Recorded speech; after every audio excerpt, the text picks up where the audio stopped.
Hey everyone, my name is Andrew Davis, and you're watching Conversations in Pop Culture. And yes, I am scandalous like an Ashley, and I do want to remind everybody that this episode is brought to you by my friends over at Pocket Jack Comics with their debut comic Guinevere and the Divinity Factory in the April issue. It's in previews. Go order it. We're technically in April, so it should be in your comic shop.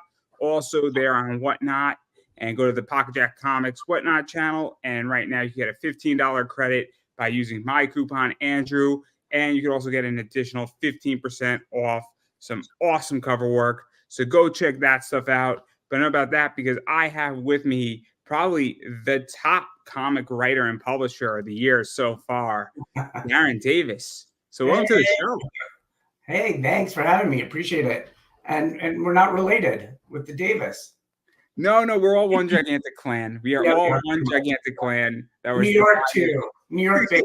So yeah. I'm sure there's some weirdness going on. No, but I'm very excited because obviously you have a lot going on. I think that a lot of people did not know you prior to January. I'll be very honest. I disagree. I created the 10th Muse comic book 20 years ago, and it was the 6th highest selling comic book, beating Batman, Superman, and we launched it at Image Comics. We had Sable from the WWE. Yes, you did have Sable. I have that book. I have that book. And 10th Muse is still around.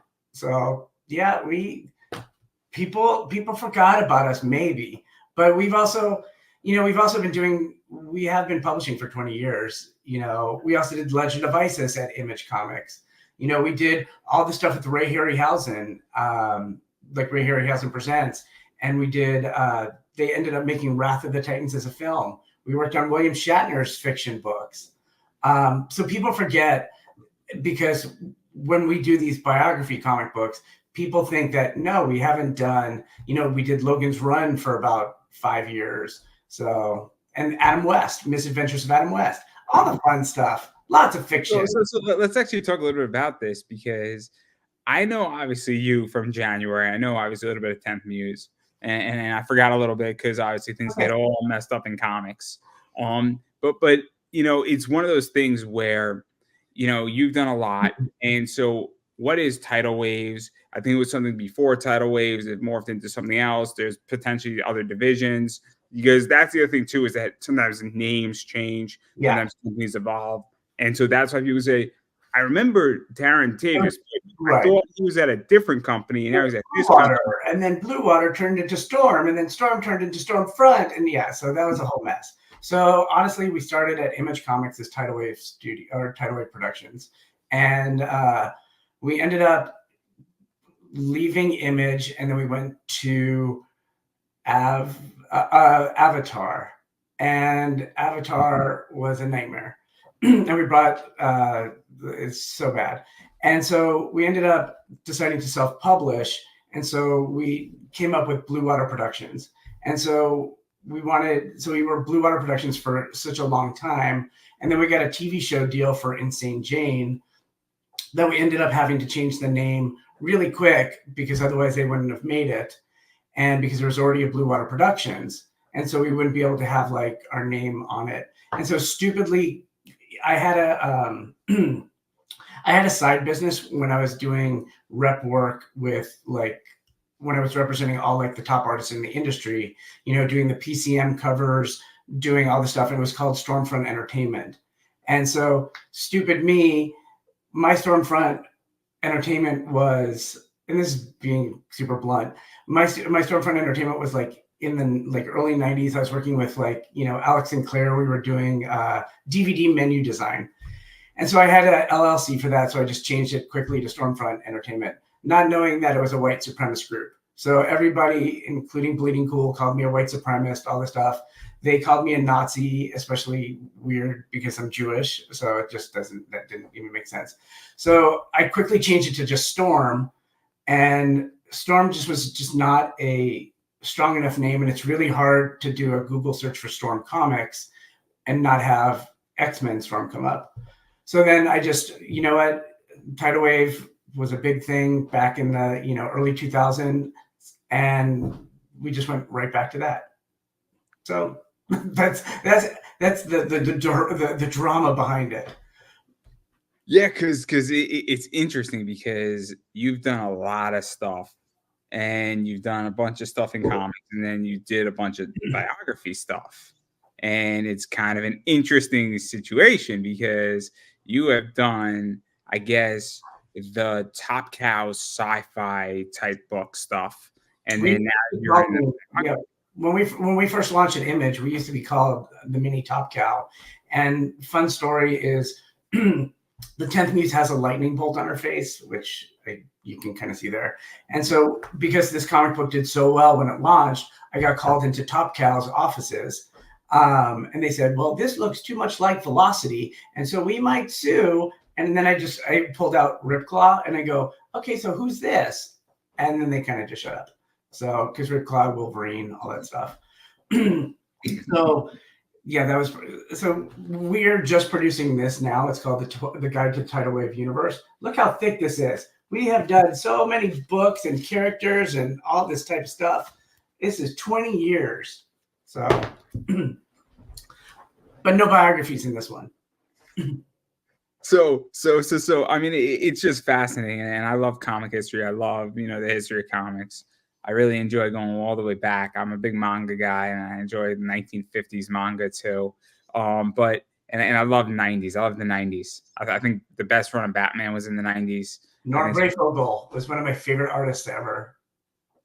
Yeah, no, I love his work. I think Denny O'Neil as editor on Batman. I think Nightfall was brilliant in a lot of ways. And I think that it's arguably the best run. I think, what was it, from 93 to like 2000 was an unbelievable 7 years of Batman. You had Superman going on. Death of Superman was at the same time. And then Marvel was on the brink of collapsing, but we don't have to talk about that too much. That's how I got my start into comic books. I got hired by Marvel, and then they had a hiring freeze and filed Chapter 11, so I never got hired because I was going to do sales for them. And then DC or Wildstorm ended up picking me up and giving me a job, and I worked through while they transitioned into DC Comics, doing getting them jobs inside and outside of comic books. So doing custom work, like magazines and all that type of stuff. And so that's why when IDW started, I ended up I was offered a position to be a partner in it, because all the people like Ted Adams and Chris Saprisco, they're all doing the same job that I was doing at Wildstorm, which was consumer products. And so we ended up, they were ready to start IDW, and I didn't want to invest $10,000. And so I just said, oh, I'll just do my DVD stuff through you guys, and I'll do my custom stuff through you guys. And so still friends with them, but and it's ironic that I'm now publishing comic books. Yeah, no, let's get into this, because obviously I want to get into the stuff that's going on with you right now, because that's what's interesting. Because obviously you've been doing biography books. I think you did Nikki Haley, you did Ron DeSantis, I think you did Dolly Parton, I think you've done a few other people. You did Stormy Daniels. Yeah, it was hilarious. I thought that was funny. I really thought that was funny. Oh, I love the concept of that. You know how that actually happened? So so this is Stormy Daniels Space Force. I have the omnibus here. So I have everything just right at my viewpoint. So it's a great book. It's Stormy Daniels. It's basically Star Trek meets Barbarella meets Stripperella. And so what happened is we did a biography on Stormy Daniels years ago, and right when all the Trump stuff was coming, because we thought she had a good story, so we told her story in comic book form. This is right, I believe, at the start of the pandemic, or actually a little bit before that. And so the comic book comes out, and then we get a call from her manager, basically threatening me, saying, you better not release this, and blah, blah, blah, blah, blah, and just literally chewing me out at 7 a.m. I was freaked out. I called my manager. I'm like, you need to deal with this. And so she called them. And then later that night, I get a call from Michael Avenatti, who was Stormy Daniels' lawyer and who is now in jail. basically going, "Hey, Darren, I want to do you can't do this." And blah. I'm like, "Yes, I can. It's within my First Amendment rights. I can do this." And then I said, and I kind of just like threw it back at him. And I said, "You know what? Maybe we could do a comic book on you," because at that point he wanted to run for president. And we do a political power series where it's all about politics. And he's like, "Really? Wow, okay." So I had my artist draw something up really quick, gave it to him the next day, never heard from them again. Then probably 2 years later, I get a call from the same manager saying, "You know what? Stormy actually likes you. You didn't really take advantage of her. She really liked the story that you told. We want to be part of this comic book." And I said, "Well, we already did it." So I go, "Maybe we can update it, change it a little bit." And she said she would edit it. And so then we ended up releasing it as a female force series edition. And then from there, I got to meet her and talk to her. And I go, "I don't want to stop working with you. Let's do a book together." And then that's when we came up with Stormy Daniels Space Force. So let's actually talk about this, because I've read some of the biography stuff, haven't read all of it. But I think you give a relatively fair depiction of, certain people. I haven't read all of it, so I can't fully say that you cover everything 100% fair. I didn't read Nikki Haley's, biography that you did, so I don't know. I have no comment on that. But I read the Michael Jordan one that's coming. I read the Taylor Swift. I read Ruth Handler. I think, I don't know if that one was released yet. Yeah, the Barbie one. Yeah. And then I read Dolly Parton, and I thought you did a relatively fair job, because their lives aren't perfect. I mean, but that's something that I think is interesting. So what is that like? Because you're telling her story, and again, Stormy Daniels isn't perfect, Right. It's the imagination. But what is that like for you to kind of say, I have to call a ball and a strike a strike? So I think that's a problem right now in comics, especially in biographies. I think, I have Michael Frisell is like one of our main writers that I've worked with for over probably 10 years now. And, especially with every election cycle, going even further back, I'll kind of tell you how it all started. So we noticed that numbers were like totally slipping in our fiction books. Like we were selling Vincent Price Presents, which was selling like 800 copies. It was like dying. Nothing was doing really well. And, but I think we even did like 100, 100 in that series, 100, comics in that series. And so we noticed that just numbers were just tanking. And so IDW ended up doing a Barack Obama and a John McCain comic book. And since we do a lot of female empowerment, like 10th Muse, Isis, Judo Girl, which they're not over sexualized or not TNA, they're more like a Wonder Woman, strong, independent woman. We thought, why don't we do a biography on Hillary Clinton and Sarah Palin, who were just as big at that point, because Hillary Clinton was running for president and Sarah Palin was tapped to be possibly vice president. And we want to tell their biographies in such a fair and honest way and unbiased, because at the end of the day, I don't want anybody to know who I vote for. I don't want to push agendas. I don't want to push any other people's agendas. So we've had politicians come and want to work with us, and we've turned them away because they're like, "Oh, we really like this." And then those two books took off for us and did really well. And it was like female force Hillary Clinton, female force Sarah Palin took off. I even have one I can see if I can show you, but I even have like a signed Hillary Clinton right there. I have a signed Gloria Steinem, Barbara Walters up there too. But and I have a signed Sarah Palin down there too. But so they took off, and so we had to rethink the biography thing, because rock and roll comics kind of did it in the 90s and 80s and 90s, and we wanted to do a new take on it.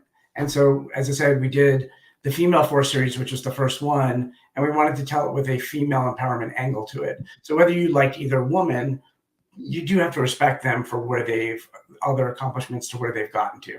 And so that's kind of how the Female Force thing ended up.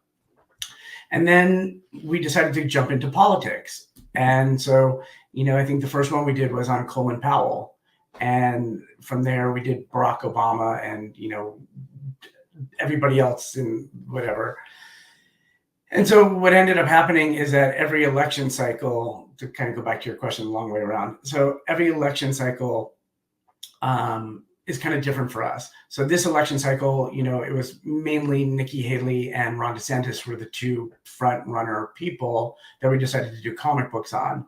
4 years ago, it was more Democrat heavy. And it was, we did Joe Biden, Kamala Harris, Pete Buttigieg, and I don't even remember. I think AOC. I think we did those. And then 4 years before that, we were doing Jeb Bush, Donald Trump, like Rand Paul, and so Chris Christie. And so it just changes each time with that. So. Did you also feel that when you're doing politicians that, especially during an election cycle, that if there's a primary, there's a lot of interest, there's a lot of media, there's a lot of earned media as well that helps push the book? Oh, because, yeah. I'll be honest.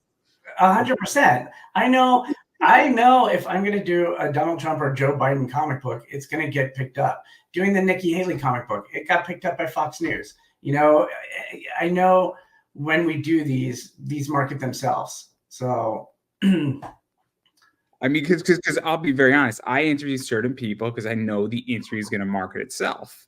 And whether that makes me a sellout or a cash grabber, I don't really care.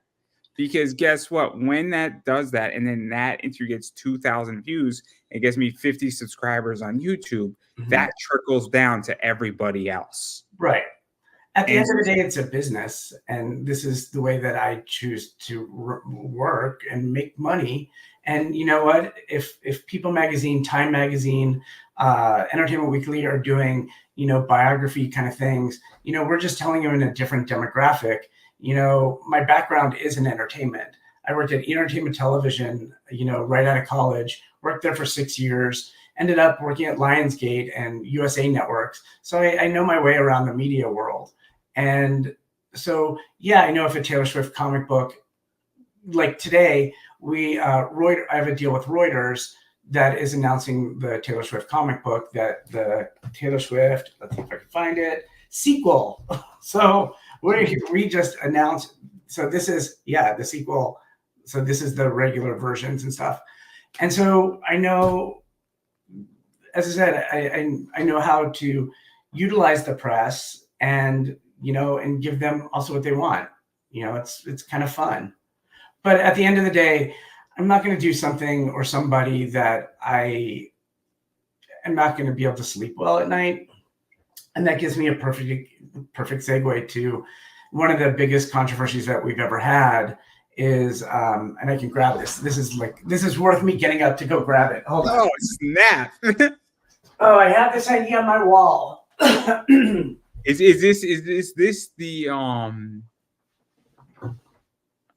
Oh, I no, then that's not. Then that's not the one. This is not the biggest controversy I was thinking about. Maybe you didn't do the one I was thinking about, but anyway. So this is a comic book series snubs Melania Trump.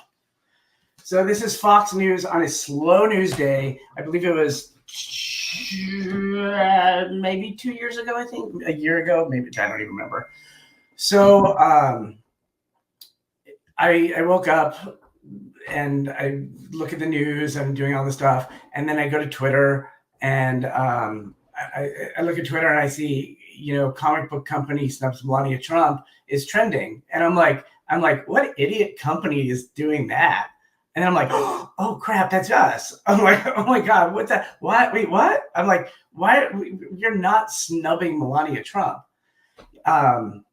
We do a female force series. We do not do a female empowerment. We do a female, we don't do a first ladies series.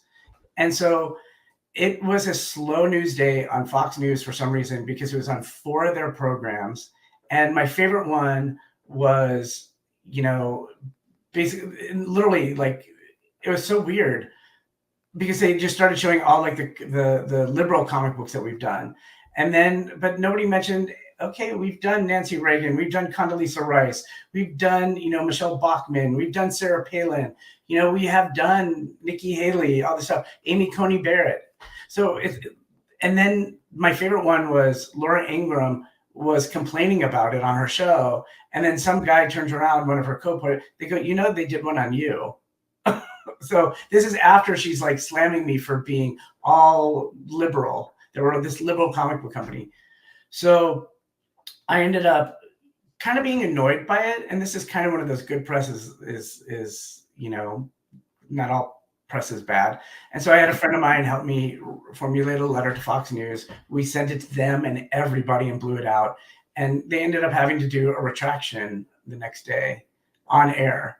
And so I'm like, hey, I'm one of the only people to get a retraction from Fox. Yeah, see, when people talk about me, I take a different message. I'm like, go ahead and talk about me. Be my guest. You're just going to make me a superstar. That's what you're going to do. But there's an incident, and two people went at it. And all I said to somebody's like, everybody saw it. I'm like, I know. And who did not look like an asshole during that? The only person in that circumstance who didn't look like an asshole was me. Okay. I looked golden. I did the best thing I could possibly do. I shutted the fuck up. That's the best thing I could have done.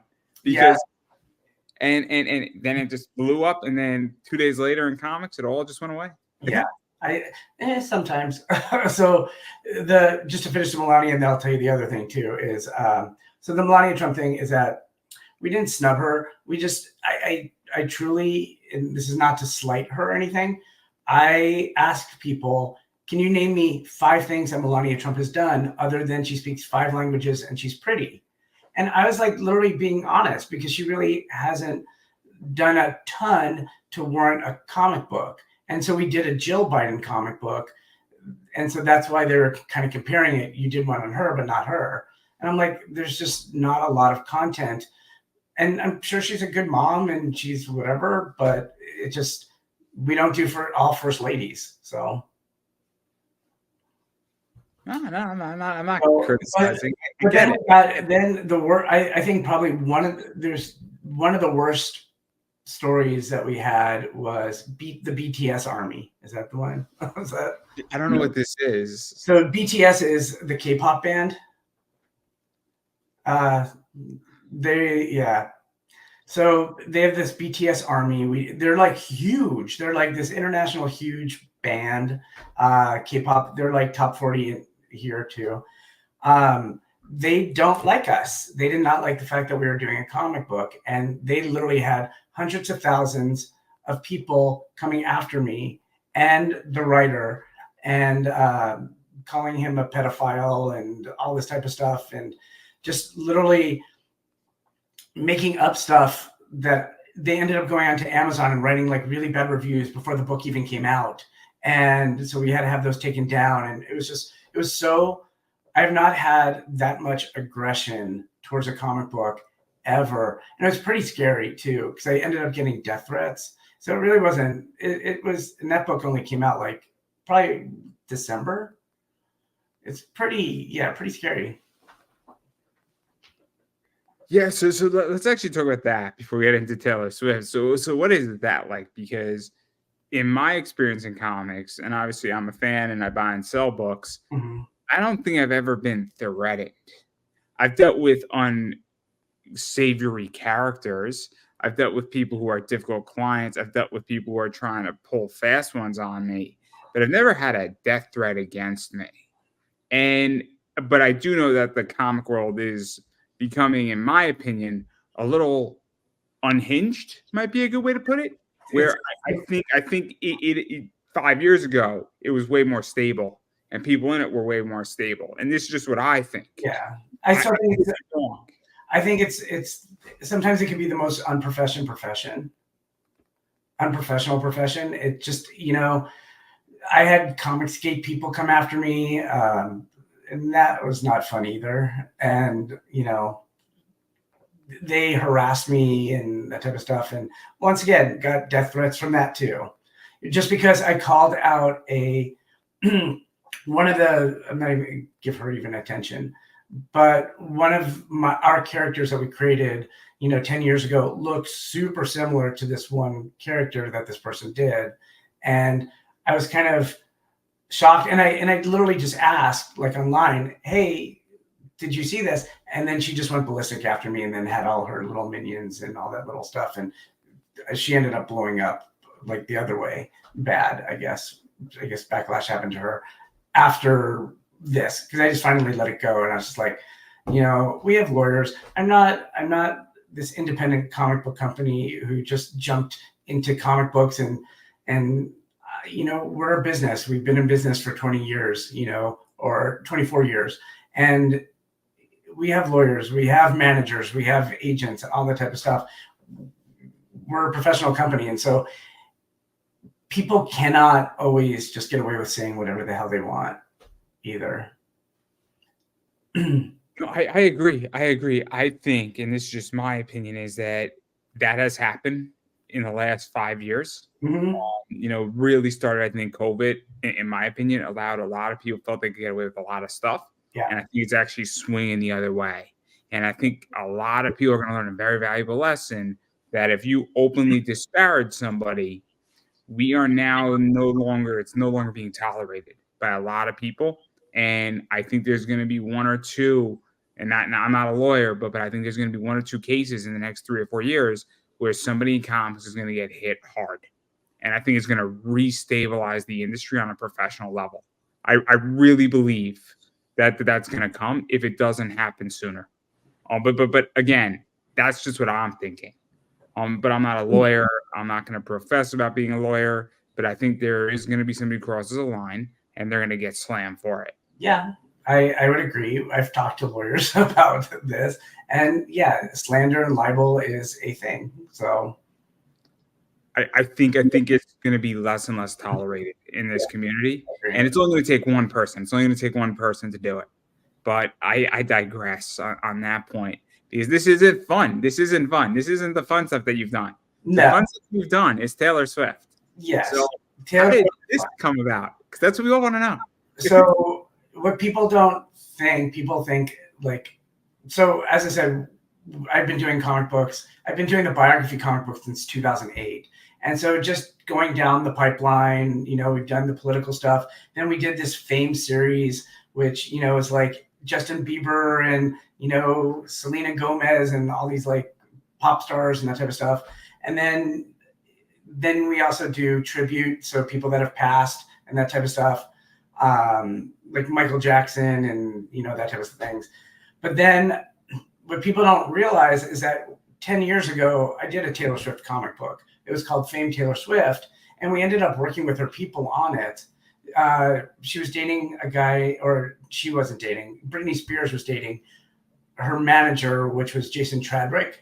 And so Taylor Swift knew about the book and all that type of stuff. We didn't have to get her rights or anything like that because once again, we're not using trademark or copywritten information. So you are free to do a biography comic on anybody you want. Sometimes we do work with the subjects because it does make it a little more fun for us. And we'll also donate a percentage to a nonprofit of their choice. We'll run ads for that nonprofit. We on the new comic books, we have heard from Taylor Swift's people, and they did not like one cover, and it was an easy switch. And we also told them that we're running because she supports a lot of like, Humane Society stuff. So we said we'd run 3 ads with the Humane Society, and they're happy. And the cover is not the cover that they didn't like is not one that you would think even was a problem. But the Eras tour that she's doing, the poster for the Eras tour, there was a Bedrock Comics did a homage to it, and it was just too close to what they considered was a trademark. And I listened to the Taylor Swift people and was like, okay, changed. So, and the reason why I bring this up is that obviously there's Taylor Swift one, there's Travis Kelce, Fame Travis Kelce, you did. Yep. And I don't know if you've heard, but they're kind of a thing. What? Hold on. Shocking, right? So you mean this Travis Kelce comic book that you can get on eBay right now, this special edition, that if you take the Taylor Swift one and put them together, it makes a heart? Oh my I had God. no idea that Yeah. that was a thing. So, yep, that's on I eBay. am shocked. So Travis Kelce has a good story, so he wanted to tell it. Taylor Swift, the second Taylor Swift story is all about her philanthropy and what she has done in the world. She is somebody that gives a lot and does a lot for her fans, and we kind of wanted to tell that aspect of her life. The first one that we did 10 years ago was literally about her childhood and how she grew up. So now the second one was kind of catching up with her, and this one, we like what we did with Dolly Parton too. We wanted to showcase her philanthropy. Yeah, so I mean, Thank you so much. I love it. Thanks. No, I appreciate it, and it's super fun. And we have new ones coming up, like Eminem, which will be coming out, and we have Michael Jordan coming out. I'll give you an exclusive here. I'm building Rihanna right now. We're doing a Rihanna comic book, and we're doing Megan Thee Stallion, and so we have people, that we're doing, and it's fun. So to even get into the Taylor Swift stuff even further, because I love Taylor Swift. Sure. I think it was great that you had all these top people on it. You had Ryan Kincaid there. You had Sha'Carri. Jamie Tindall was involved. Brian, I forget his name. Ali Garza was there. I forget Brian's last name. It's just not coming to me at the moment. Ryan Kincaid? No. Brian. He did the rock concert one. Oh. Yeah. So she's got the red guitar on, and then, yeah. Again, the last name slipping me. I love his work. It's just that I can't think of his last name. Starts with like an M. And then I forgot the sixth person who did work for you. And then you had Sora Sung. Yeah. And Jamie Tindall Jamie Tindall was there. Sora Sung was there. Ryan Kincaid. Sora Sung. Sora Sung's, I think hers is one of my favorite covers. I think she has version. Which version? She did like 3 versions. She also has a Travis one coming too. I saw it. So I liked her cheerleader stuff. I thought it was fun to do. I enjoyed the blue version of her cheerleader stuff. I thought the Chiefs version was cool too, but I actually like the blue version more, to be honest. Because it matches Taylor Swift's videos. It's that, and it's also the idea that I like the blue kind of just creates more contrast for me. Right. Versus the red and the yellow against Taylor Swift, like, and like it's like a celebration, her being a cheerleader. Like, there's no contrast. Right. But then Sora Sung did a Chiefs version as well, and that's a fun version too that I really enjoy. But yeah, no, I have a bunch of these. And they sell well for me, so I have no complaints. Can we talk about the elephant in the room? Who she might be playing? Yeah, no, it's interesting. It's interesting. I mean, I think it's a fair position. So my pros why I think it's going to happen that she's going to play Dazzler is she's really good friends with Blake Lively and Ryan Reynolds, and she's been seen with the director. And she's been seen with all these people. So I think she's just going to do a quick cameo with it. I think the fans really want to see that. So I also think that movie, Deadpool 3 doesn't need it, but it could help Deadpool 3 a lot. Oh yeah, definitely. And Disney needs it. If we're going to be really honest, Disney needs Deadpool 3 to kill it. They need Deadpool 3 to kill it for 2 reasons and only 2 reasons. This is one of their first rated R Marvel movies. Right. And secondly, Deadpool could be a nice lead-in for Fantastic Four and the X-Men. Agreed.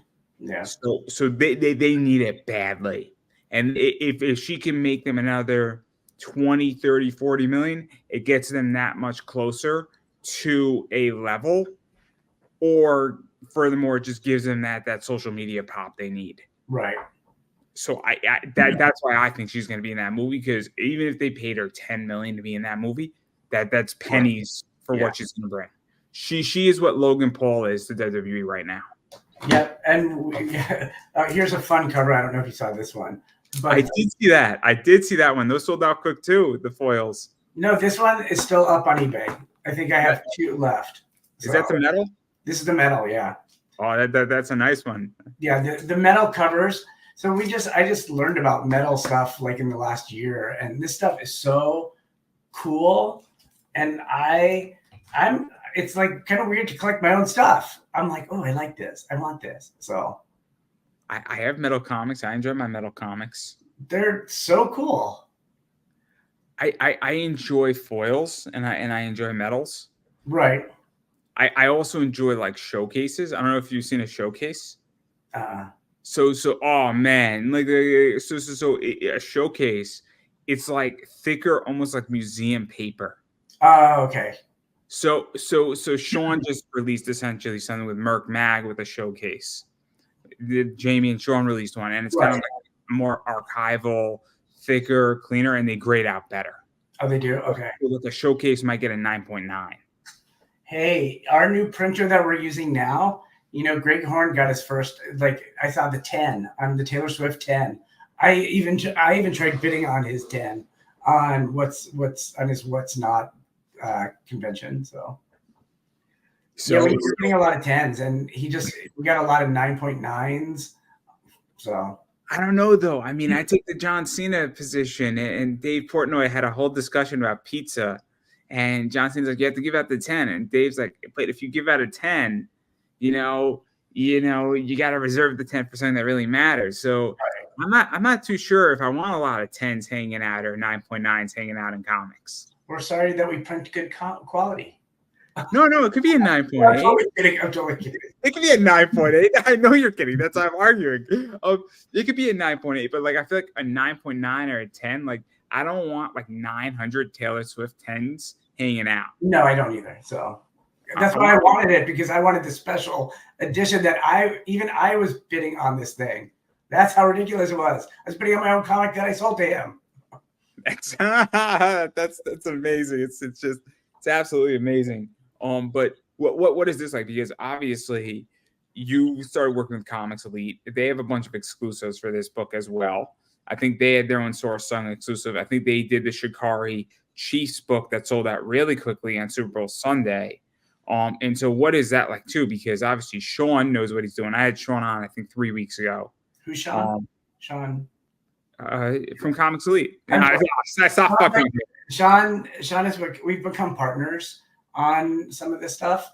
So a lot of the books that you see that are coming on our website, the Tidal Wave Publishing, we're partners on that, and we're doing this together.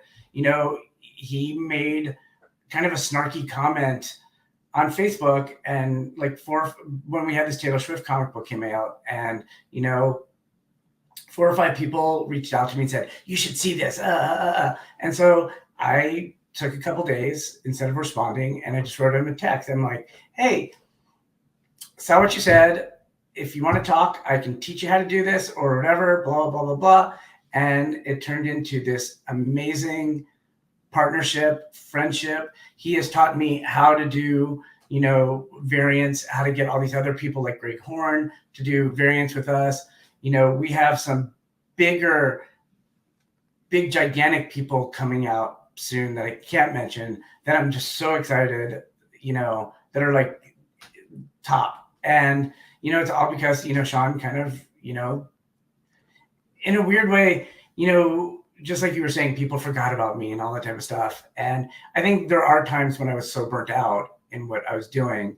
And every once in a while, there's somebody like a Sean that comes along, and he just reinvigorates you and gets your sparks going again. And there's a guy from JJ's Comics as well. And these 2 people just like mentored me in this new world of variants, which I've done and I didn't understand, but now it's a main part of our business plan. So did you also feel that with variants, it has changed? Because the way I view it is that I plan a lot of variants in eBay, and I buy and I target, and sometimes I get it right, sometimes I get it wrong. Without a doubt, I'm sure without a doubt, there's things you get right. Even still, I'm sure there's things Sean gets right a lot, but he gets things wrong too. Things happen because it's complicated. It's like stock investing. It's like baseball card hunting. You know, if you bat 300, you're going to do just fine. You get into the Hall of Fame if you bat 300, everybody. I want to bat more than 300. I think a lot of people do.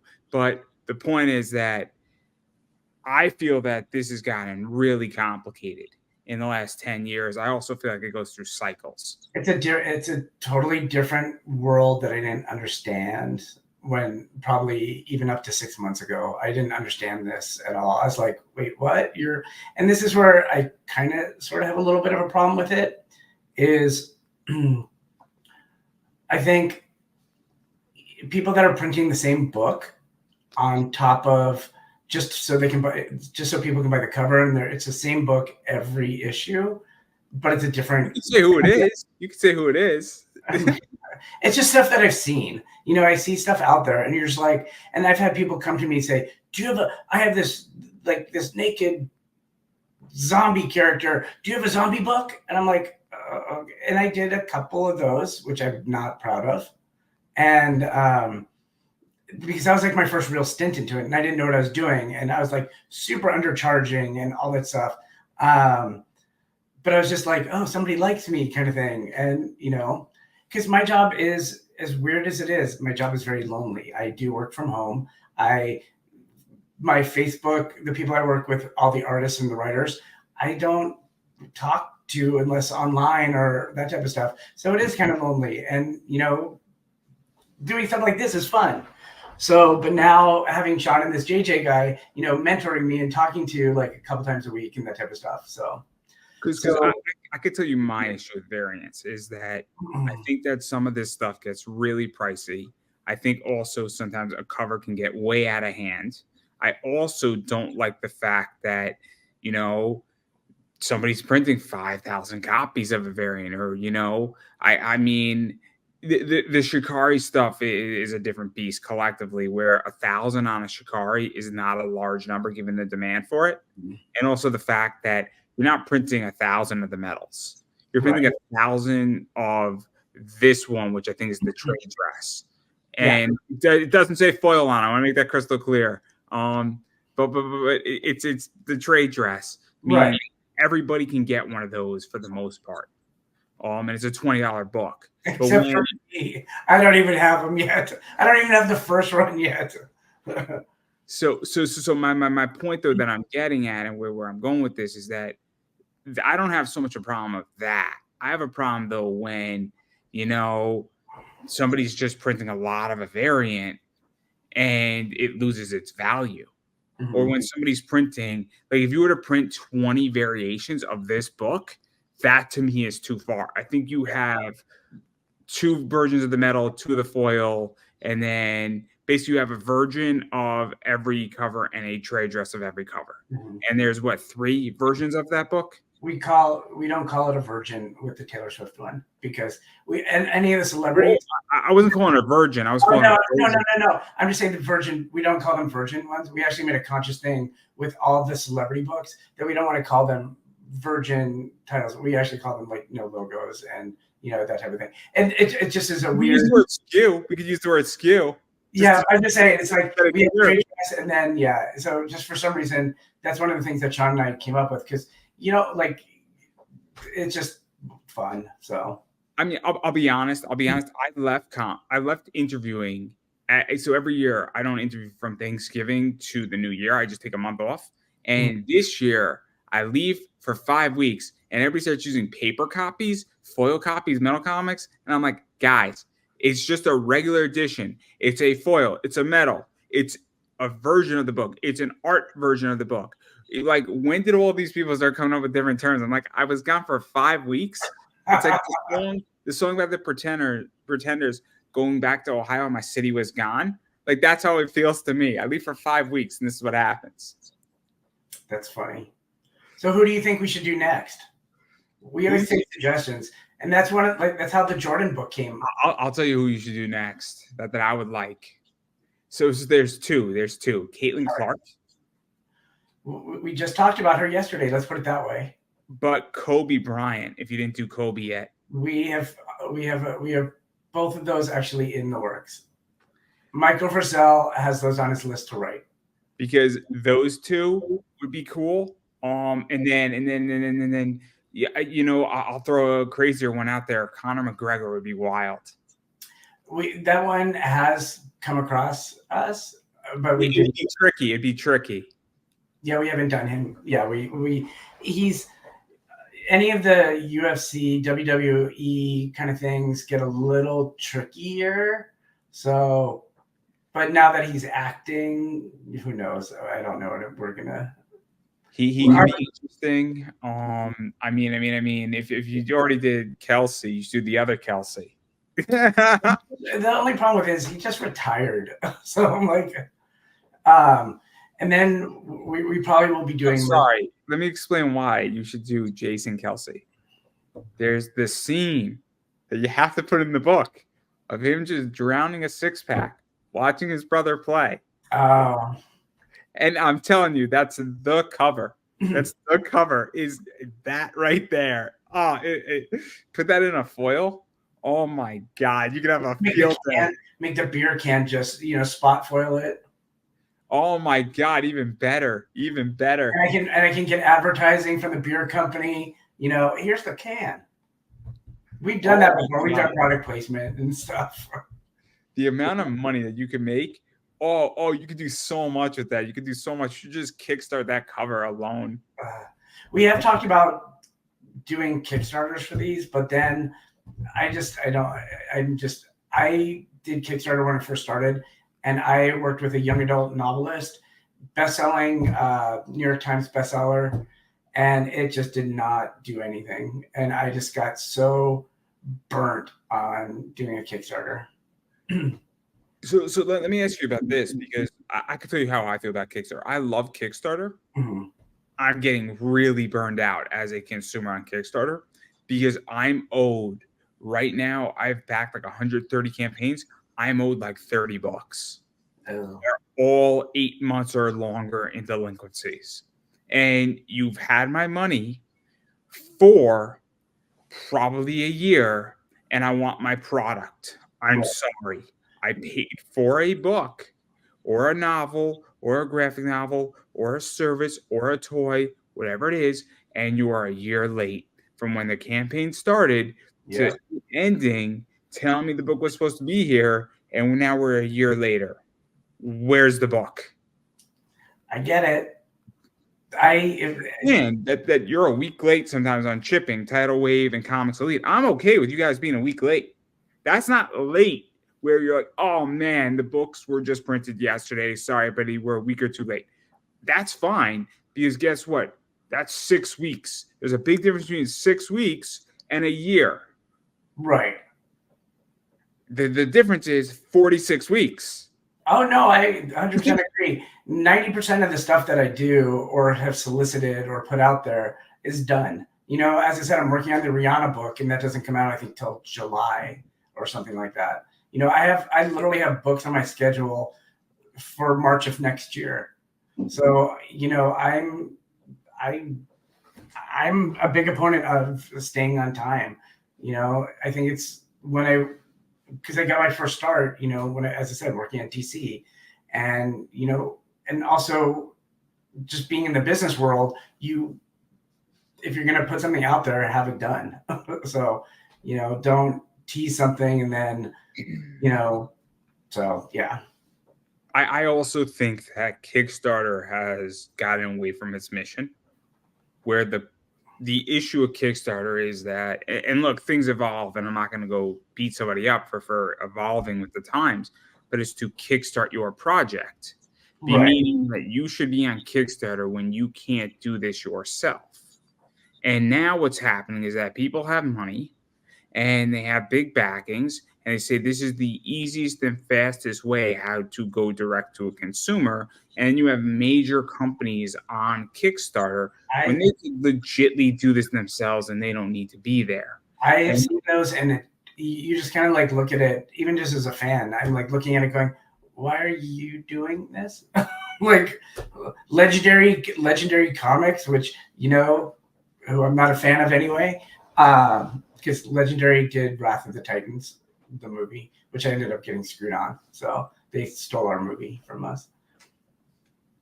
There's your so there's another. This is how I view it, right? So What? it's just Boom. This is how I view it. Boom does Power Rangers, and they'll do what, like 6 million to 10 million with it.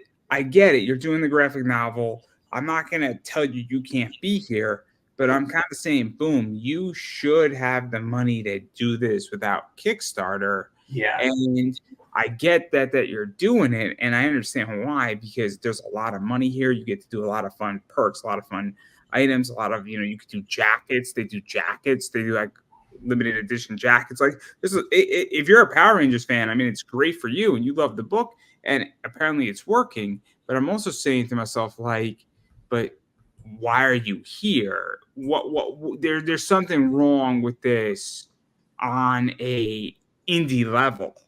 I collect Power Rangers. No, I'm kidding. I collect the people. I'm friends with like a lot of them because at conventions you get to meet them. I was actually married by the yellow Power Ranger from Wild Force. Look at you name dropping. Hey. Didn't somebody walk you down your wedding too at your wedding? Debbie Gibson. Yes, Debbie Gibson. I read that. I was like, that's a New Yorker. Yeah. I know. Pop Stars and Power Rangers. That's what I promised. It's whatever. I have no friends in the industry. It's all right. I mean, I have friends who are porn stars, but that's not the point here. Is porn star a real thing now? Is there really porn stars? I mean, she thinks she's a star, and I think she's a star, and she does porn. So, I mean, I'm sorry, it's just too easy.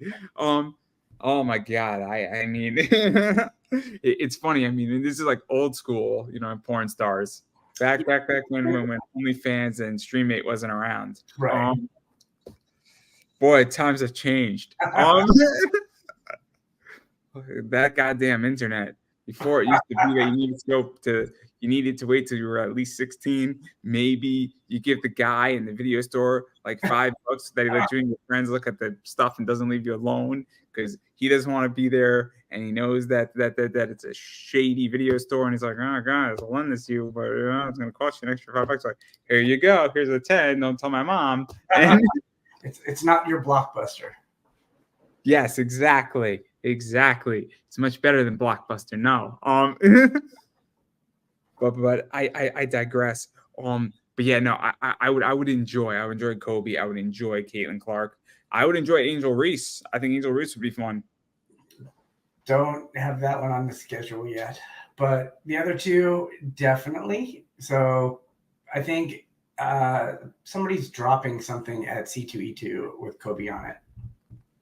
Oh, that could be cool. That could be fun. Epic Nation is doing something.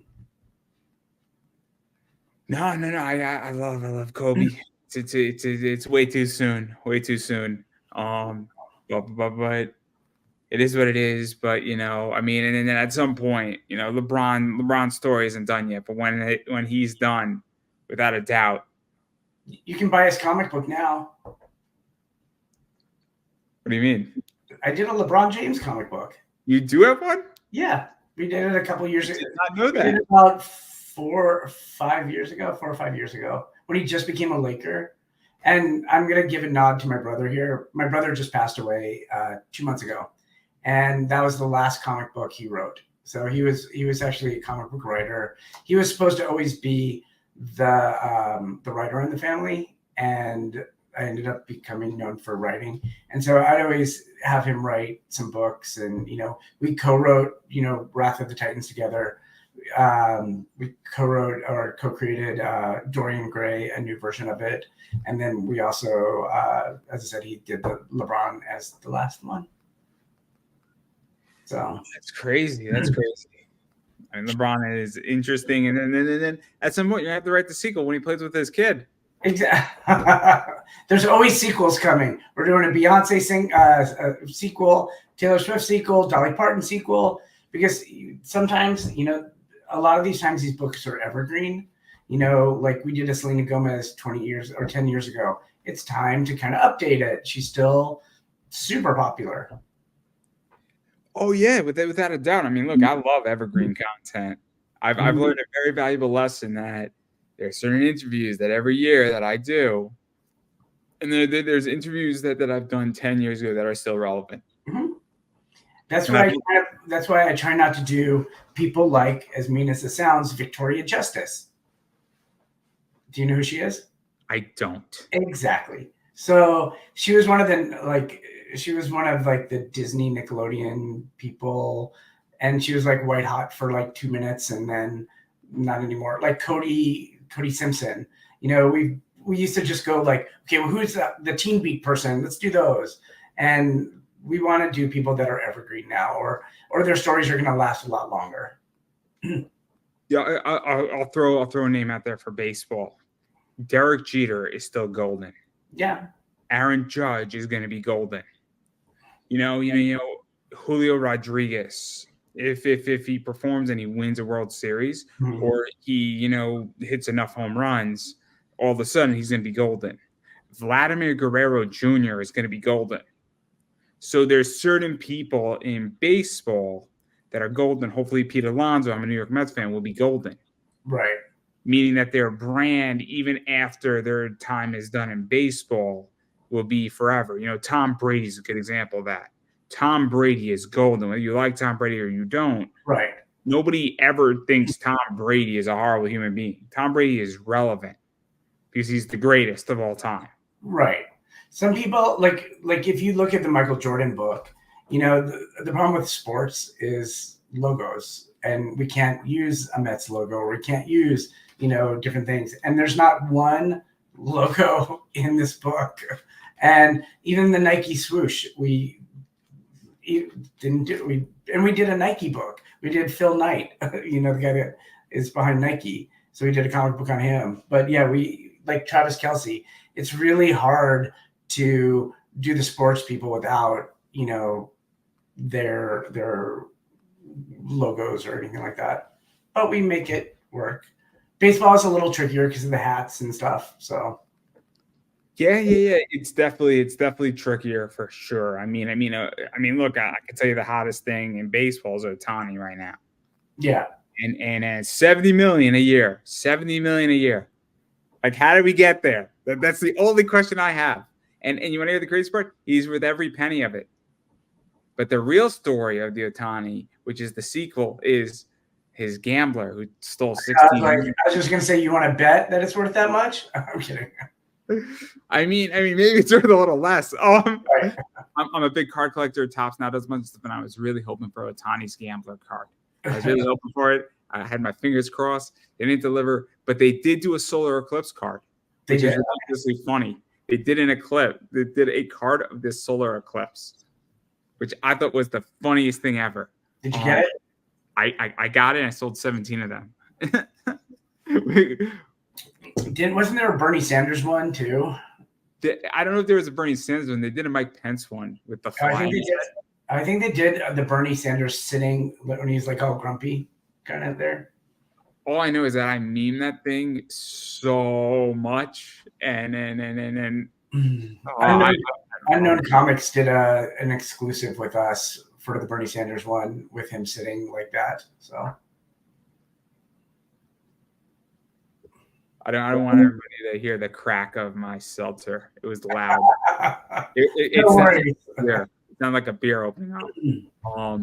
But I do want to back out of this because obviously I do want to show these really quickly. So most of these sold out. I think 5 out of the 6 sold out of these. I think the trade dress is the only one left. The first 3 sold out within like 2 minutes, everybody. I know that a bunch of these sold out already. I know the metal limited 25 versions of this one are all sold out. I think I got like the second to last 2 on them. And then following me buying the last 2, somebody else bought the last 2. And then I think a lot of these are still around. It will not say metal. Bill McKay did a great job here on this one. I think this is one of my favorites for some reason. I probably should have watched it a long time ago, but we finally had a viewing party for the Eras tour. We watched it on Disney Plus. We had a party for it, and seeing this outfit, I love it. Like that's my favorite cover so far. So, but the cat, and then there's other ones that are going to be dropping. That's okay. I didn't know if that dropped or not. That's I think the cutest because like Taylor with her cats. I love Chazus. Yes, that is an amazing cover. That's one of my favorites too. He does a good job. Yeah, he's a very nice individual. I have a nice sketch cover worth the $275 I paid for it. Graded, beautiful book, awesome. I'm a big Van Helsing fan from Zenescope. Oh yeah. So I know a lot of his work from that. He did it in one of my favorite cover style, sexy firefighter, sexy Samantha. Okay.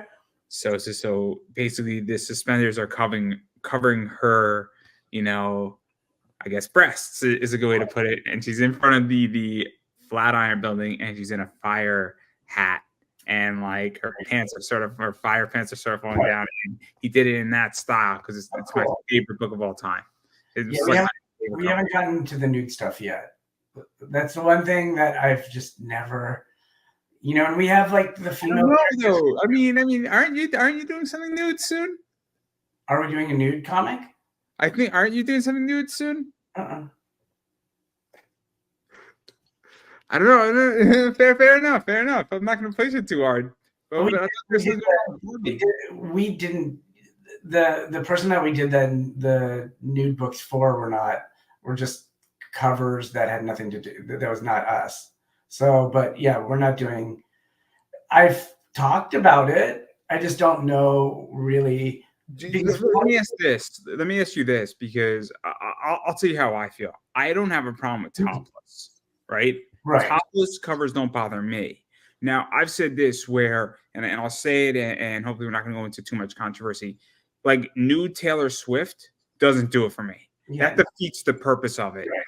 But if you were to do topless Michael Jordan, I'm totally down with that. That's a joke. That's a joke, everybody. But like, I'll be honest. If you did topless Dolly Parton, that might make more sense. That might get me in trouble. I understand it, but you get where I'm going with this, though, right?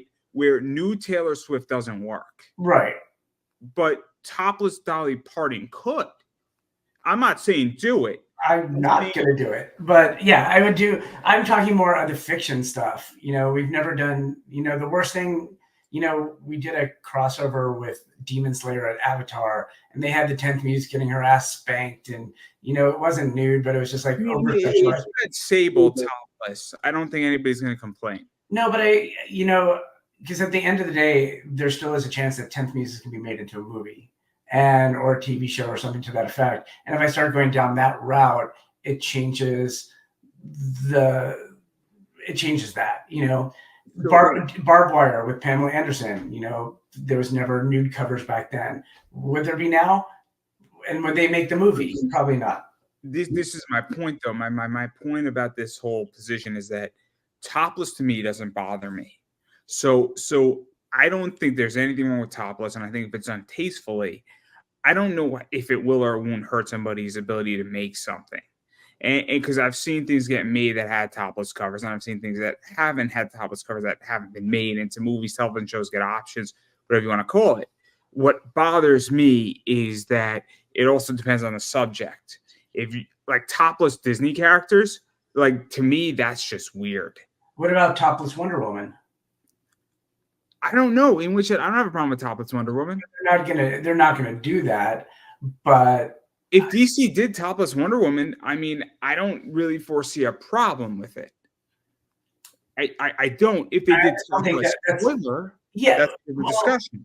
Because they're also trying to also sell to kids too, and with the 10th Muse and all that type of stuff, I could see maybe doing a Stormy Daniels topless version, but like 10th Muse, probably not. Isis, probably not. It doesn't make sense for our brand either. And so that was one of the reasons too, when Sean and I decided to work together, to kind of separate some of the stuff from Comics Elite, because, I don't have a problem with nude covers or anything like that. It doesn't faze me one way or the other.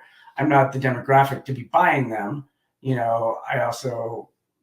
I'm very limited on what I read too. So, I mean, what bothers me is like the full frontal stuff. Right. Where to me, I don't understand it.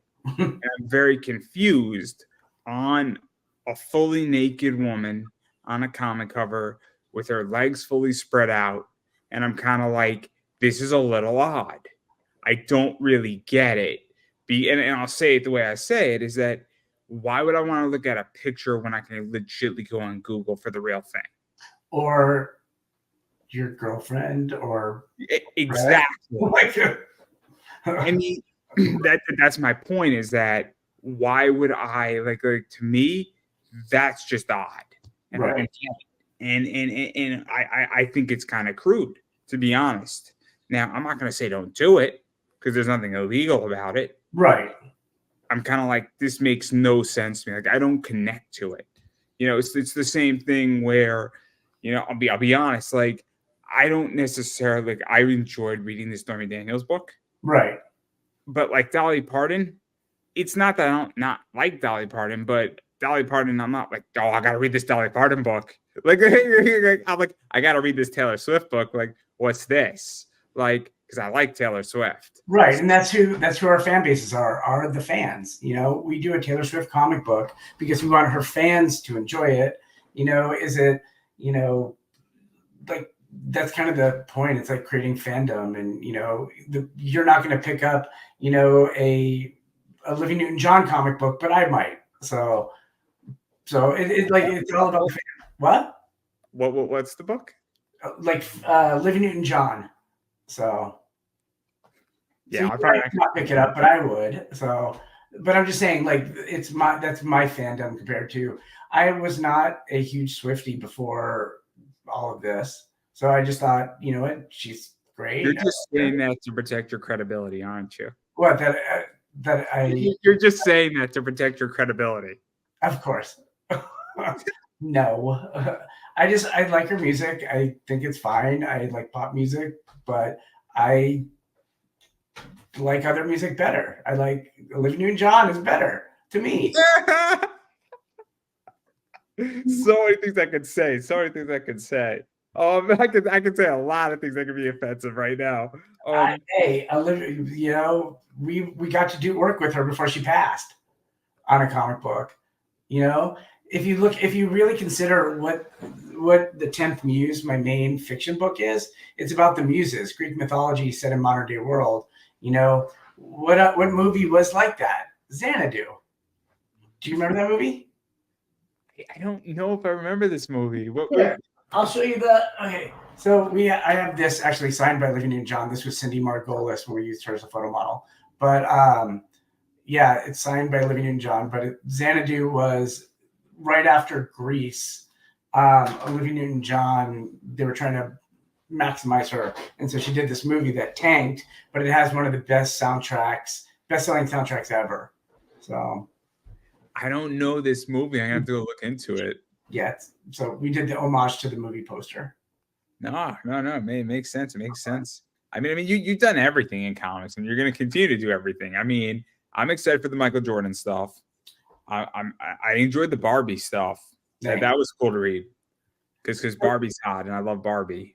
And the thing about Barbie too is that nobody knows that she was actually, you know, inspired by a sex doll. You know, when you know, Ruth Handler decided to go to Germany and go buy this doll and said, "Oh, I can make this for kids." So I enjoy Barbie. I think Barbie is fun. It's Barbie and Hot Wheels. I mean, what's at the basis for Mattel, right? Right. And now they're going to be doing what Margot Robbie's doing, Monopoly and something else, some other thing she's going to be doing. Before she does Barbie 2 and then Barbie 3, and then we get John Cena, the Merman. It's great. Yeah, I for some reason I think they're going to stick with not doing another Barbie as much as they said they told the story and it's kind of done. I get money changes things, but I don't. They will do Barbie 2 if all of a sudden the demand for Barbie 1 is continuously spiking up, and it's a cash cow, and that they know that Barbie 2, even if it does only half of what Barbie 1 did or Barbie did, it will still benefit Barbie 1 because money does change everything without a doubt. But it's the reason why Kickstarters are why people are going to Kickstarter, and businesses like Boom are in there because when you're able to raise $10 million in 30 days, it's hard to say no. Right. I mean, it's just the reality of it. Again, if people were to say, I'll give you $10,000 a month, but I need you to do 40 interviews a month, I'm like, I'm sold. I am sold, everybody. I can be bought. And then I could be rebought, and then I could be rebought again. But I probably would be miserable, but it's nonetheless. But you'd be in the Benjamins. Yeah, I would be. Oh my God. Actually, I know exactly how I'd pull it off too. I would just have no sleep. I would have no sleep. You just see me just like this. And the next question. But I digress. I do want to, before I let you get out of here, because I occupied a lot of your time, which I truly appreciate. Thank you for reaching out. I mean, trust me, I was expecting a no. I was expecting a no, which I would have been perfectly fine, but I decided to give it a good college try. I'm probably the easiest person to interview because sometimes I drink and I'll have like a cocktail while I do them. I used to do it like with crypto comics all the time. I'm like, screw this. I'm just gonna have cocktails. But I have, I'll answer anything. People might not like the answer, but I will always answer anything. And there's nothing really out there enough to make me uncomfortable. I can always say, I don't want to answer that, or I'll do this. But I am pretty much, what you see is what you get. And I think a lot of people take that the wrong way. Oh, look, I mean, I'm very politically smart, in which that I don't like to talk about certain things, and I change topics. And it's normal topics that the people also don't want to talk about. Right. I mean, there's like 5 topics that everybody doesn't want to talk about. Especially if you were at the club and Derek Jeter stole your girlfriend, you might be a little sensitive about that topic. No. Didn't happen to me. It happened to a friend. A friend. Yeah. No. The reason why I bring it up in the way I said what I said is that I reach out to a lot of people, and I always go into every single ask is the worst thing that's going to happen to me is a no. Expect a no, because if you get a yes, you're setting yourself up to be on an upward trajectory, because if you expect a yes and you get a no, you're on a downward trajectory. And so, because again, while I've been interviewing for 10 years, that's just it. I've been interviewing for 10 years. Right. As very independent, no network, building very slowly. And it took a long time. It took me about 8 years to feel like I'm even good. Not great, good. And it's going to be another 10 before I even consider myself to be great at this. Do you get your own talk show? Like at CBS or something? No, I don't even want that either. I don't want that either. I am not talk host show material. I don't want to play by their rules. I think that a lot of the rules on media are really dumb right now. And I don't think we're in a good place because I think people do not know how to talk. That's why I work. That's why I don't work for anybody else. I've never wanted to write for DC or Marvel. Because I've written some pretty big things and done some pretty big things. And, I ended up getting let go from DC Comics because they couldn't really figure out what to do with me when they mushed us all together. And they ended up, because it was Wildstorm 2, they ended up asking me if I wanted to edit Star Trek books in San Diego, and I wasn't ready to move. And I was like, screw that. I don't want to edit books. And now look at me now. I was editing William Shatner's Tech War like 10 years ago. And so I did it again. 2 things. There's only 2 things I want to write. And I've said this before. I want to write Teen Titans West. Oh, that'd be a good one. Teen Titans. So I want to do it my way, though. I want to do them out in California, and I want to do the Teen Titans, and I want to have a Kardashian like element to it where it's not a reality show, but it's Hollywood Teen Titans. Well, didn't they kind of do that in the Young Justice? They kind of did that. They did that a little bit, yeah. And I enjoyed that, but like I want to take it to like they're like 21-ish. So they're not Justice League material yet. They're in the real world. They're real in world Teen Titans. the real world Teen Titans, but they're also in the rich and preppy. So their villains are rich and preppy. So you're dealing with rich and preppy superheroes, but you also are in DC. But it would be DC Black. So there's stuff that happens where you have Titans, Teen Titans on the East Coast with Robin and Starfire and them and what they're doing, but you have Teen Titans West in San Francisco. Right. And I think that could be just such an interesting 6-issue position, and that's all I want to do. And I would do it for free because I have the idea for it, and I think it'd be a blast. But again, it's in DC Black Label, right. So you can do whatever you want, but you could have a lot of fun with characters like Bumblebee and a bunch of characters who are in the Teen Titans but don't fit into the Teen Titans. Right. And the other thing, and the other company that I would ever want to write for would be WWE. I want to write television for them. Right. Because I would love to book some matches and some promos and oh my God, I have a field day with NXT. I'd have a field day. I'd move down to Florida for that. Nice. For like 2 years. Oh my God, I would book the shit out of NXT. Oh my God. I would take such a pay cut too. I would take such a pay cut to do it because it would be so amazing. But you would do the Teen Titans for free, but you wouldn't do the you wouldn't do the.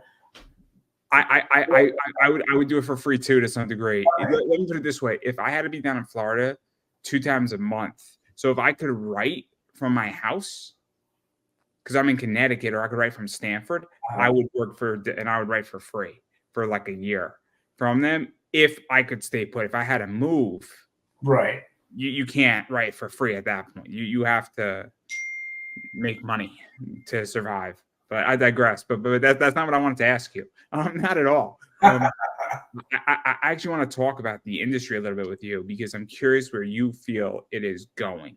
Because a lot's changed in the industry. The big two, I feel, have gone from producing comics to understanding that they have IPs, video games, movies, merchandising. And I think I've said this before and people give me shit for it. Marvel and DC are the 2 smartest companies in comics. Not because they're producing good work, but because they have IPs and they know how to merchandise the hell out of them in really, really big industries. The two big ones are video games and movies. Yeah, I would agree to that. People hate me when I say it too. No, it's why we try to do stuff. It's like I've always tell people, it's always cool to do a cool comic book and stuff, but always in the back of my head, I want to create IP. Is what I'm doing. So like the Stormy Daniels Space Force, we are trying to pitch that as something for like what was a Cartoon Network and Adult Swim, and also to do action figures and fun stuff.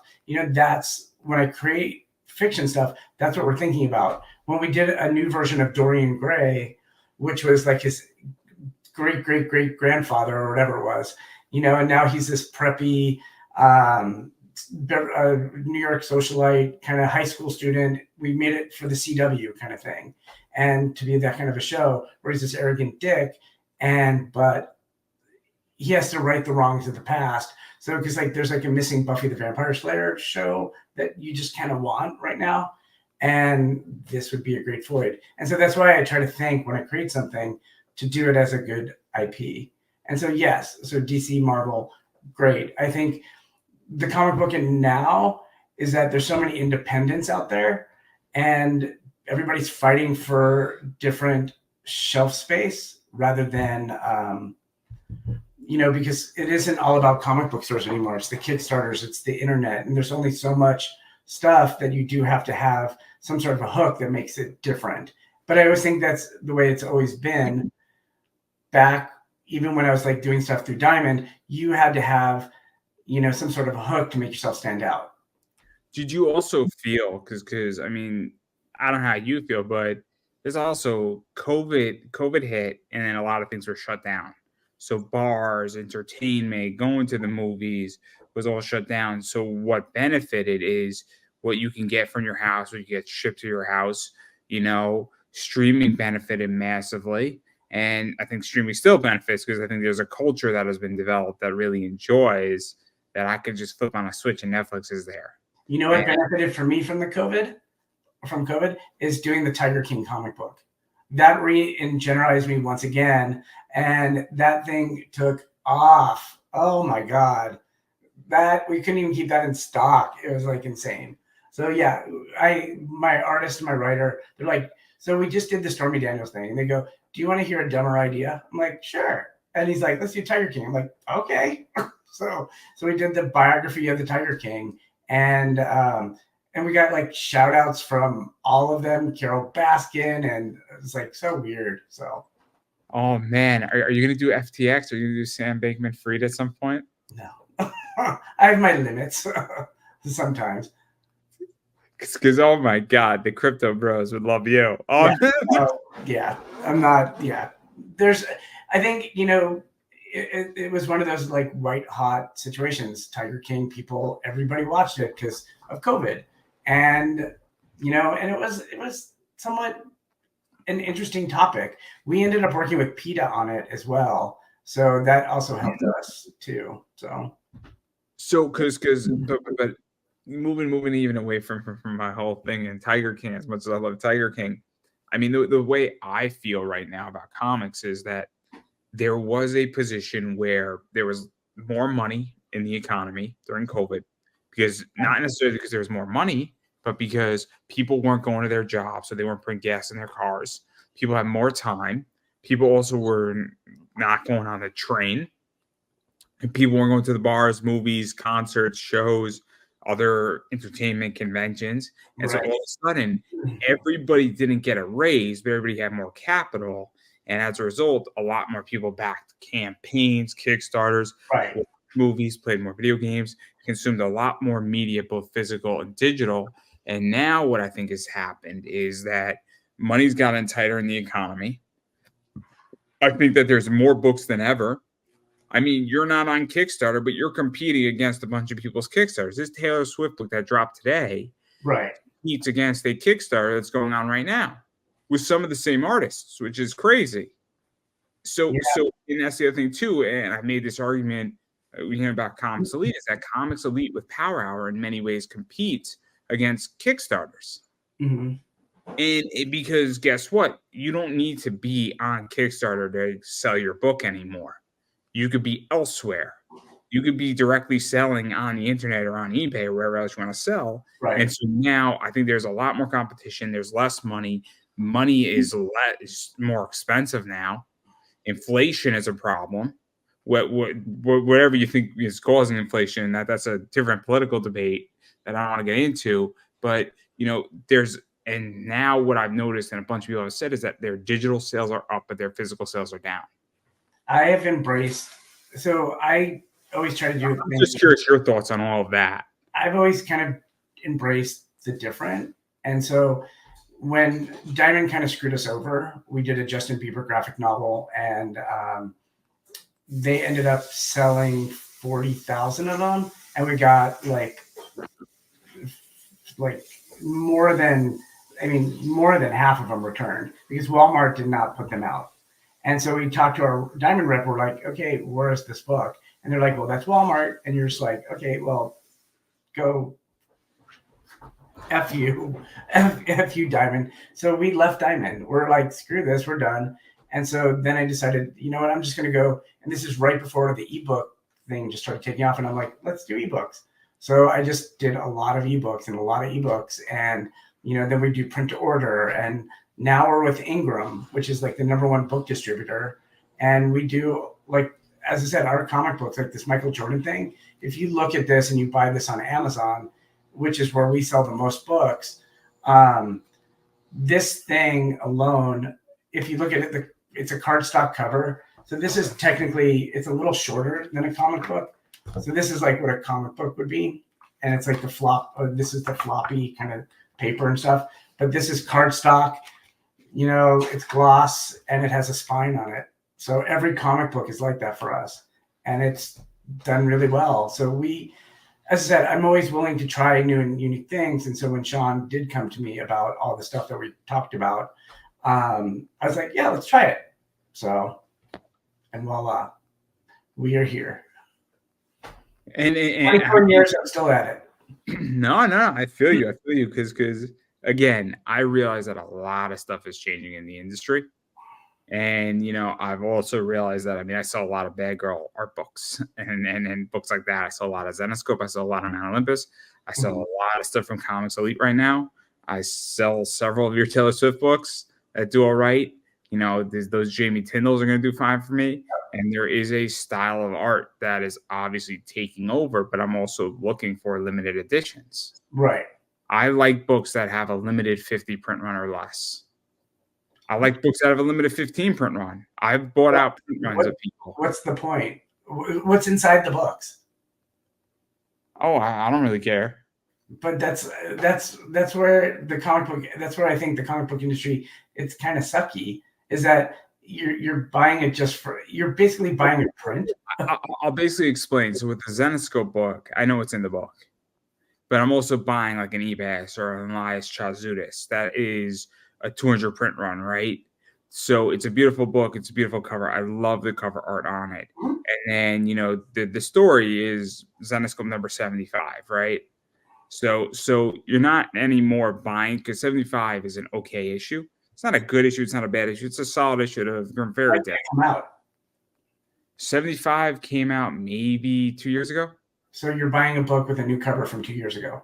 But it's also a super, super cool, like silver hollow foil. But I think that's where I just think it's kind of like ridiculous. It's like you see these books that literally have the same insides, or you don't even know what's in the insides. That's not a book. That's just collecting a cover or a print. And that, look, I bought the book for $25. I sold it for $100. I can't really complain. But when you're saying things are wrong with the comic book industry, that's a big thing. People are not reading. You need to get kids reading. You need to do all that type of stuff. This is the issue then, is that there's a lot of problems then. So the Taylor Swift book literally is, for all ages. And, yeah, we've done like 100 different covers of it. But at some point, there's going to be a point where I'm going to say, you know what, let's do Taylor Swift number 2. And that's a brand new story, which we can put new covers on. I'm not going to go back to Taylor Swift number 1 and put all new covers on this, or something like like we did Dolly Parton, and we did this like Wonder Woman, George Perez, Dolly Parton one, which is super fun. But yeah, I'm not going to keep doing the same. Like, I want people to read the books too, as much as I want them to collect it. So what Zenoscope does is that they have a collector's position, but then they're not going to, print, cover C. They're not going to put on Grim Fairy Tales, the $4 book. They're not going to redo 20 of those books. Mm-hmm. That's a variant that they're doing, and they're putting it on another book, and it's also a higher end quality book. So it's a showcase they're putting it on, and those showcases were print to order. So if only 10 people ordered it, we're talking museum archival paper. Right. So that's a whole different market, but I get the point. There's out there with the museum stuff that was selling for like $250 each or whatever it was back in the day. So I like those books because I know they're good for my store. Right. I'm just thinking like a business because I know the totally. So it just seems, as I said, it just, for me, as I do want people to read what we do, but I also do want the collectors that are really enjoying, like, the different covers that we just launched. I want them to collect them all. I want them to have fun with it too. Resell it, do whatever they want, enjoy it, read it. I'm playing to have a good time. I had this one retailer who I'm gonna rename, who is gonna be nameless. I haven't worked with him yet, but I had a long conversation with him, and he says, "I'm tired of doing books without content in them." And I'm like, we do content. Everything that we do is content. Some might suck, some might be great, but we have content in everything. And, we release 10 books a month, at least. And everything is done. Yeah.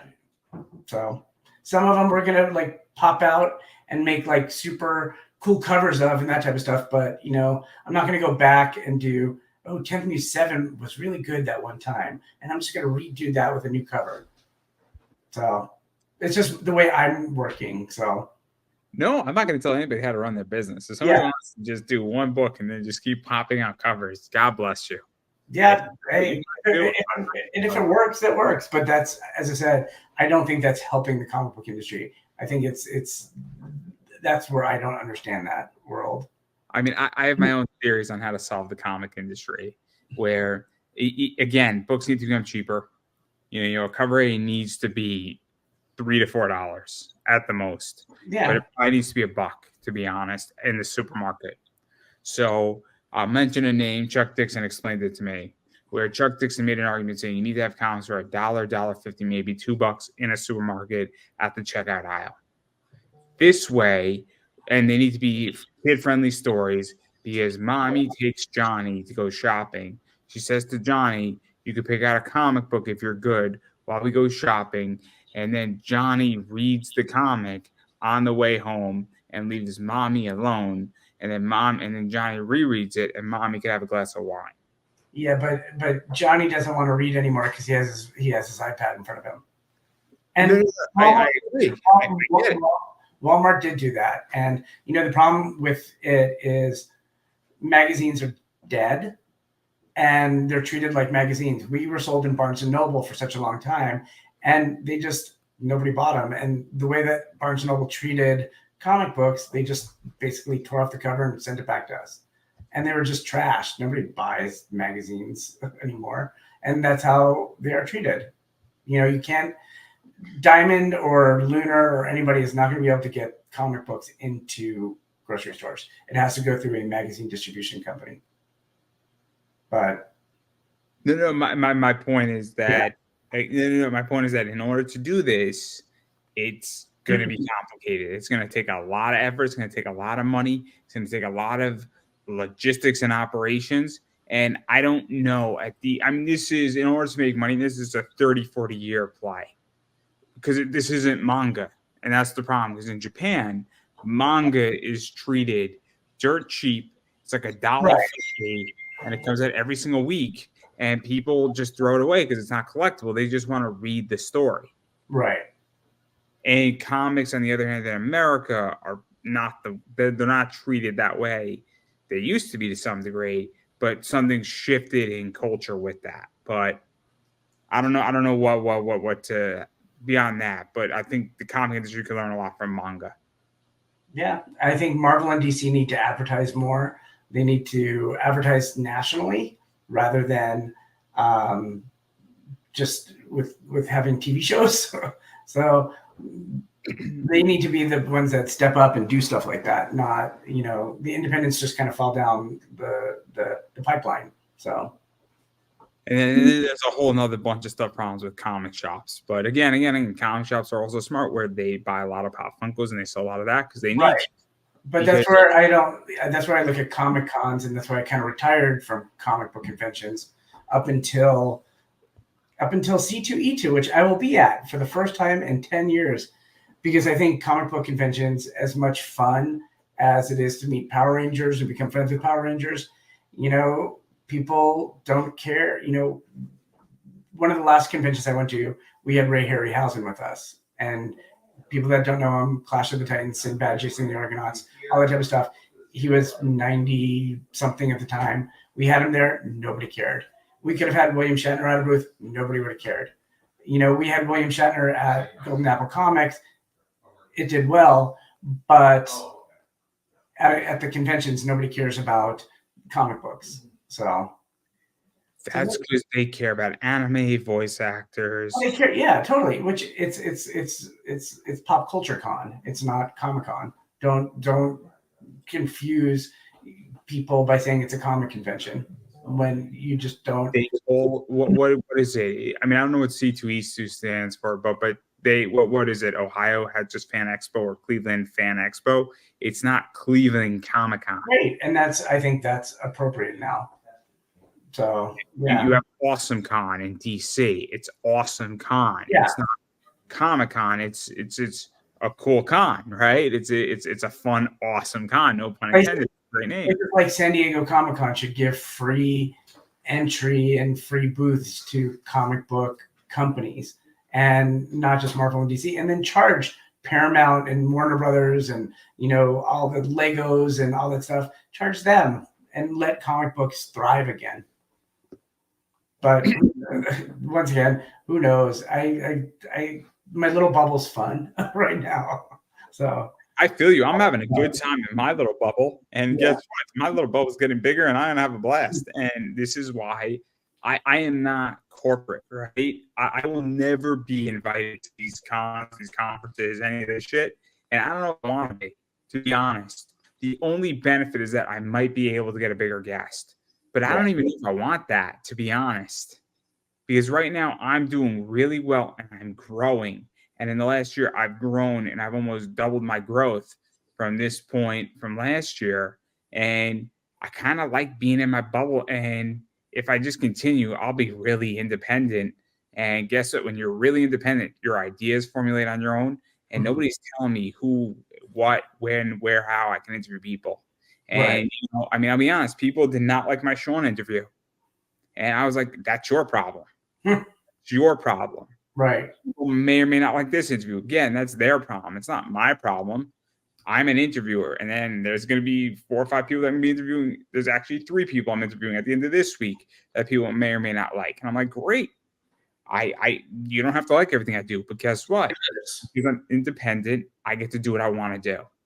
That's like me. Yep. Be diverse and be independent. So yes. I now have to go for cocktail hour because there's people outside. Yeah. I don't want to keep you any longer. I mean, appreciate this, and you know, anytime, let's do it again. You know, but I do want to give you a chance. I do want to give you a chance to promote yourself. So where can people find you, bother you, hit you up, all that fun stuff? We're on social media, you know, all over, you know, Instagram. TikTok is the worst, but we're on TikTok. People can get our books, you know, tidalwavepublishing.com. We have like these cool eBay exclusives. So we have an eBay store that has a lot of fun stuff. As I said, we just dropped this new Taylor Swift metal, and there's lots of other versions. There's one with her cats on it, so which is actually coming today. And yeah, and just social media and all our stores. So thank you. And then everything that I got, because I'll quickly promote myself. I am Pop Anime Comics on Twitter/X, Pop Anime Comics on Instagram, Pop Anime Comics on Facebook, Pop Anime Comics on YouTube. Please subscribe. I appreciate all subscribers. And I have a lot of fun community stuff going on. Every day I have a poll for you to vote on. And I have quizzes coming. They're a lot of fun. There are no prizes, but you will be entertained or hopefully entertained. I am on TikTok, Pop Anime Comics, and I am also on eBay. And so I look for me on eBay, and I do actually have this book in pre-sale in the foil. So it's sold out. So if you want a copy of that, offer me $90 and I'll happily take it. As long as I say.